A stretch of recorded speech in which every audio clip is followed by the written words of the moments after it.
1045 The Team, 1045theteam.com. On the phone right now, Glens Falls rising sophomore, still a freshman though for the time being, Joseph Girard III. Joseph, we knew about your great freshman season you had on the hardwood this year for the Indians, averaging 30 points a game, couple 50-point performances. But now as we transition into the offseason, you just spent the weekend playing at the Super Sophomore Camp in Atlanta. First off, tell us what that experience was like. It was a great experience going down to Atlanta, where you were among all the top 100 All-Americans in the country for your grade, and just competing with all those good guys just is a great honor, and it helps me get better for next year at Glens Falls. You know, we're trying to get back to the sectional final again, and I think our team's putting in the work too. It's not just me; it's our whole team's put in the work, and going out to Atlanta really helped me. I was among, like I said, the top 100 rising sophomores, and playing against those guys for 3 days is just really cool, and it helps me a lot. How did the experience come about for you to even get invited to this? How did that process work? Last year, as an 8th grader, I got invited to the CP3 Rising Stars camp, which is for the top 100 rising 9th graders, and I did pretty good there too. I made the top 40 All-Star game, and then through my basketball season here at Glens Falls, they heard about me, and then through the beginning of AAU, they heard about me. So just me doing well throughout the year and the summers before and after, they put me down on the list and invited me. You made the top 20 All-Star game this year, actually led your team in scoring this weekend as well in that All-Star game. You had 15 points. You were 4 of 8 from downtown. What was the experience like of getting invited to play in the All-Star game for the top 20 rising sophomores and then leading the team in scoring? It was really cool knowing that the coaches out there felt that I was one of the top 20 players there at the camp, and I performed really well. And then going into the All-Star game, I didn't want to press or anything because I already made it, so I made it there. I didn't want to try and show out and then play bad, so I just played my real game, and it worked out that I played well and led the team in scoring. I mean, we didn't really win the game, but we still played well, and leading the team in scoring was really cool among all the other top 20 kids in the country. What has the feedback been like, either from camp directors, from college coaches, from evaluators who were there? What have people said about you and your game as you continue to develop? The most of the coaches say that I'm a tough kid who shoots the lights out and has a high IQ. And I try and go into every game, make the right play. It's not about just shooting the ball, it's making the right play. And that's why all the coaches that have seen me say I'm a high IQ player. And I take pride in that and making the right play, going out on the court and making open shots and just helping my team win.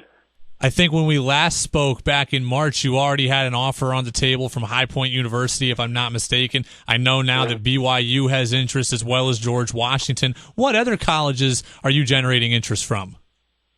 I've got one offer from High Point University, and I've got interest from Michigan, Georgia Tech, Syracuse, BYU, George Washington, Vermont, Albany, and Siena, and Davidson.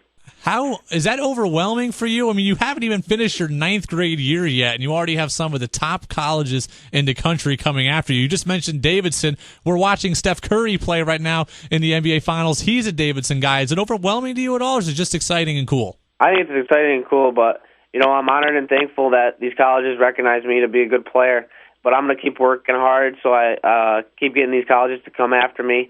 When the time's right, I'll overlook all the colleges, but this will be a few years later and pick my decision. But it's really cool that all these colleges are coming after me just being a 9th grader. But I'm really honored that I've been seen as one of the top players in the country and getting these big-time schools looking at me. So you have 3 years left. When we spoke again in March, you told me all the things that you wanted to work on to develop your game. To the untrained eye, it looks like you've already got it all because of the attention that you're attracting. So what is it that you still need to work on to continue to take yourself to the next level this offseason? I need to keep working on everything. It's everybody can always get better. I'm not perfect, so I still need to work on everything. It's going into the gym, putting in time, and working on your dribbling, shooting, defense, athleticism, all that stuff. I've been doing that with my dad. I've been doing that with Dags basketball, and I've been doing the speed and agility at Saratoga Peak Performance. It's all really helped me in the off season, and I'm just looking forward to get better for next season. Joseph Girard III with us, 104.5 The Team, 104.5theteam.com. The Glens Falls rising sophomore spent the weekend in Atlanta at the Super Sophomore Camp, the top 100 rising sophomores. You know, we tweeted about you yesterday, and Jimmer Fredette favorited our tweet about you. Usually it would go the other way. I know you know Jimmer well, but how just amazing is that for you that a guy who spent so much time in the NBA is favoriting tweets about a ninth grader? Yeah, it's really cool. You know, when you're getting an NBA player to favorite tweets that you tweet about, that others tweet about you, it's just really an honor, and I'm thankful that he's done that, and he's showed so much respect for me because he is an NBA player, and he knows a lot of people, and I think he can really help me, too, progress my game and help me get to the next level. But I'm just really honored that Jimmer's put in the time to notice what I've been doing and help me out a little bit. Are you going to try to get in touch with Jimmer the next time he's in Glens Falls? I think he was back here this weekend, and you were in Atlanta, so you might have missed him. But are you going to try to get in touch with him and work out with Jimmer and see what it takes to keep moving that game forward?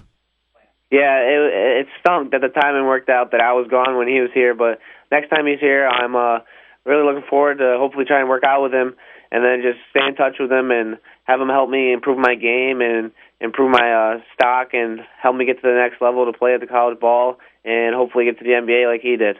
Joseph Girard III, Glens Falls rising sophomore, 104.5 The Team, 104.5theteam.com, continuing to gain national attention. His reach certainly well beyond locally here in the Capital Region. Joseph, best of luck this offseason. Know you're going to be playing with the City Rocks again. Best of luck with the Rocks, and then we'll talk to you again now before your sophomore season at Glens Falls. Thanks for being with us. Thanks for having me.